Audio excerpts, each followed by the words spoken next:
Chapter 13.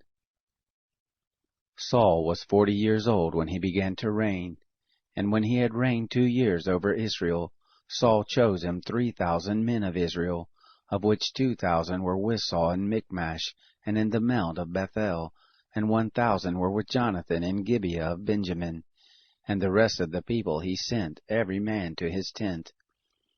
Jonathan struck the garrison of the Philistines that was in Geba, and the Philistines heard of it. Saul blew the trumpet throughout all the land, saying, "Let the Hebrews hear." All Israel heard that Saul had struck the garrison of the Philistines, and also that Israel was had an abomination with the Philistines. The people were gathered together after Saul to Gilgal. The Philistines assembled themselves together to fight with Israel, 30,000 chariots, and 6,000 horsemen, and people as the sand which is on the open seashore in multitude. And they came up and encamped in Michmash, eastward of Beth-aven. When the men of Israel saw that they were in a strait, for the people were distressed, then the people did hide themselves in caves, and in thickets, and in rocks, and in coverts, and in pits. Now some of the Hebrews had gone over the Jordan to the land of Gad and Gilead. But as for Saul, he was yet in Gilgal, and all the people followed him trembling. He stayed 7 days, according to the set time that Samuel had appointed. But Samuel didn't come to Gilgal, and the people were scattered from him. Saul said, "Bring here the burnt offering to me, and the peace offerings." He offered the burnt offering. It came to pass that as soon as he had made an end of offering the burnt offering, behold, Samuel came, and Saul went out to meet him, that he might greet him. Samuel said, "What have you done?"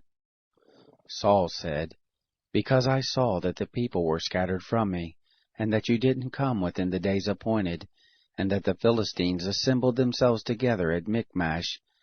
Therefore I said, Now will the Philistines come down on me to Gilgal, and I haven't entreated the favor of the Lord. I forced myself therefore and offered the burnt offering." Samuel said to Saul, "You have done foolishly. You have not kept the commandment of the Lord your God which he commanded you. For now would the Lord have established your kingdom on Israel forever. But now your kingdom shall not continue. The Lord has sought him a man after his own heart, and the Lord has appointed him to be prince over his people, because you have not kept that which the Lord commanded you." Samuel arose, and got him up from Gilgal to Gibeah of Benjamin.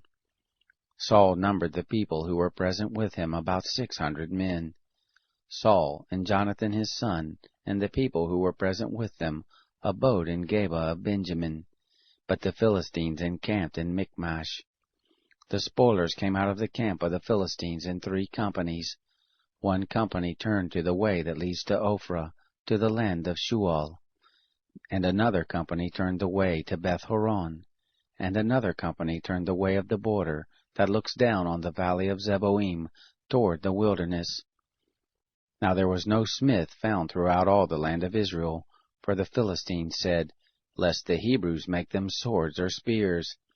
But all the Israelites went down to the Philistines, to sharpen every man his plowshare, mattock, axe, and sickle. Yet they had a file for the mattocks, and for the plowshares, and for the forks, and for the axes, and to set the goads. So it came to pass in the day of battle, that there was neither sword nor spear found in the hand of any of the people who were with Saul and Jonathan, but with Saul and Jonathan his son there was found one. The garrison of the Philistines went out of the pass to Michmash.